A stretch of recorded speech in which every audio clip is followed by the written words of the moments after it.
So, of course, the $64,000 question is, first off, how did you translate what the egghead quantum physics said? I mean, how would you're on a bus somewhere and someone says, so Lynn, I mean, quantum physics, I mean, what's that mean to me? How do you answer what that means to them? Well, what it means to them is, first of all, we're all connected. I mean, I think the most fundamental thing is we're all connected by an energy field. We swim in a sea of light, basically, which is the zero-point field. And I say, first of all, you get away from the whole idea of separateness, because separateness is the biggest problem in the world now.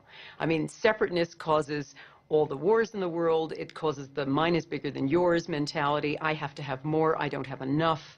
I have to grab this for myself type of idea. So you have to rethink your life in terms of being part of a bigger whole.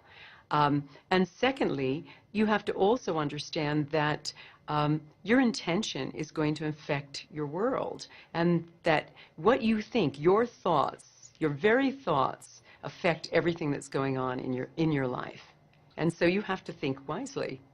Why does quantum physics say that? And give me a like. Well, quantum physics says that because. Okay, I think there's two really important things here that a lot of people touch on.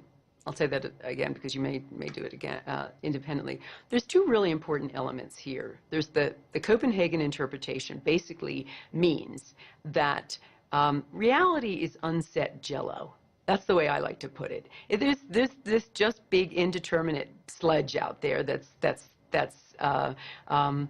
our potential life, and that we, by our very act of involvement, our act of noticing, our observation, we get that jello to set. So we're intrinsic to the whole process of reality. Say that again. We're intrinsic to the whole process of reality. Our involvement creates that reality. Now, the second thing that's really important is the whole idea of non-locality, the idea of action at a distance, which is, I call it till death do us part. And it means if you've got two electrons and you move one to Tokyo and one to San Francisco, they both know about each other through time and space. And if one breaks his leg, if he's skiing in Vail, the other one breaks his leg too, even if he's sipping a latte in Colorado. So there's this constant action, and we're finding non-locality everywhere, in our bodies, in space, from stars, in regions of the zero-point field. Everything is connected. And so we have this involvement in everything. We are our world. There's no out there. There's no place where we end and everything else begins. We're all connected. And we also have this involvement in creating our reality.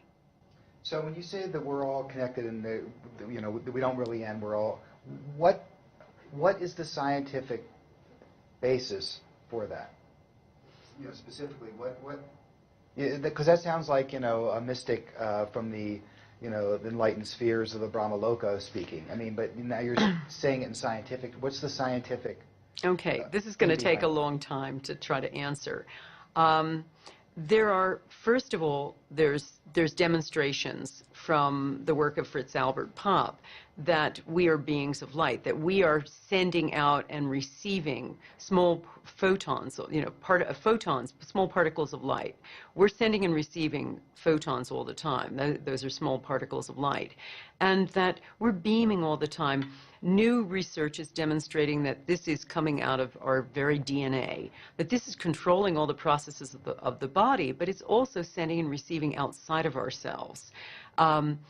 We also know that our communication between ourselves occurs in frequencies. This is other work that French scientists did, demonstrating that our cells talk to each other not simply through chemicals, but in a lower nether region through frequency.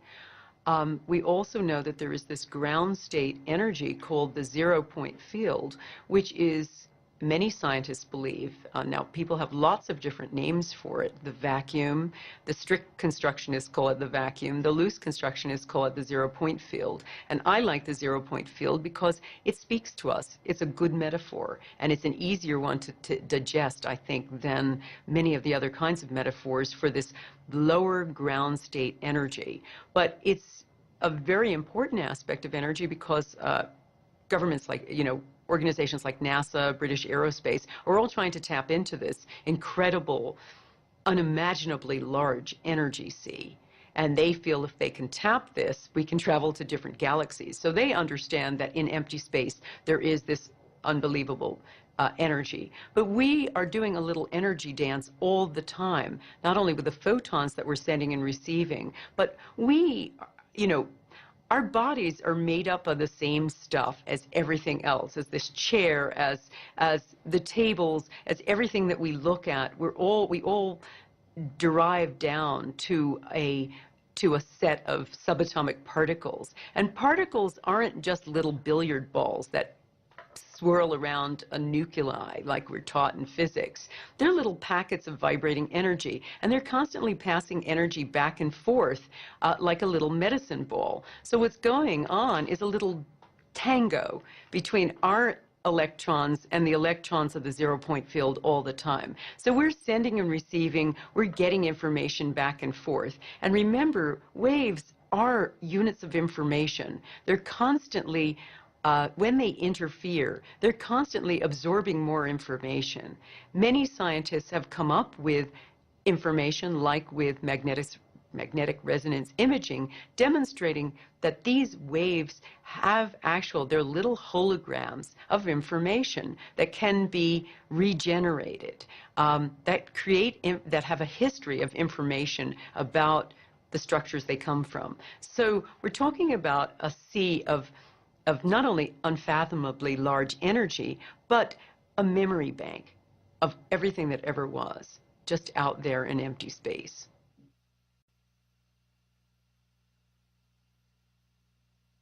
The first question, some sort of fairly concise thing about the question about, okay, you said we're all connected, but how does that change my experience when I go into a grocery store? I mean, how does that worm its way in so it's something more than just an intellectual concept? I think, first of all, it's studying what other living things do and understanding that you're part of this giant ecosystem. So maybe there's some timings that are good times to do things and bad times to do things. We know now we're affected by the planets.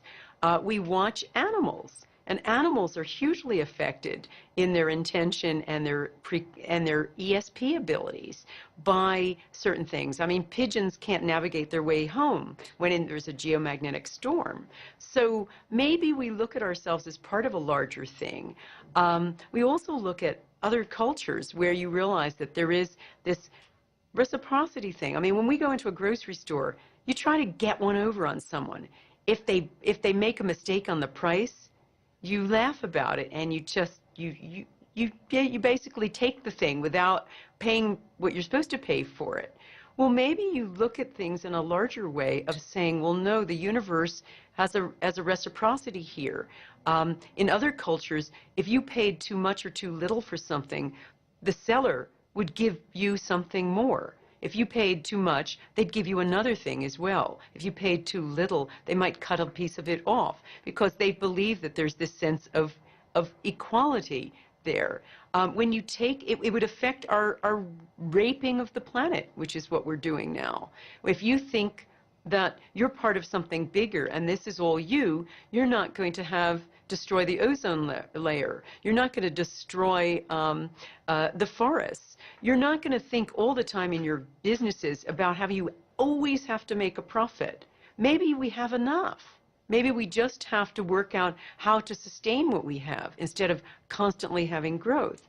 With children, you're not going to just tell them, get out there and win on the football team. You're going to teach a more cooperative way of working with other children, that you work in you sit in a circle. You don't have to be called upon. You don't have to be humiliated in education, you know, in your school. Maybe you just quietly go out and learn by observing, as native cultures do.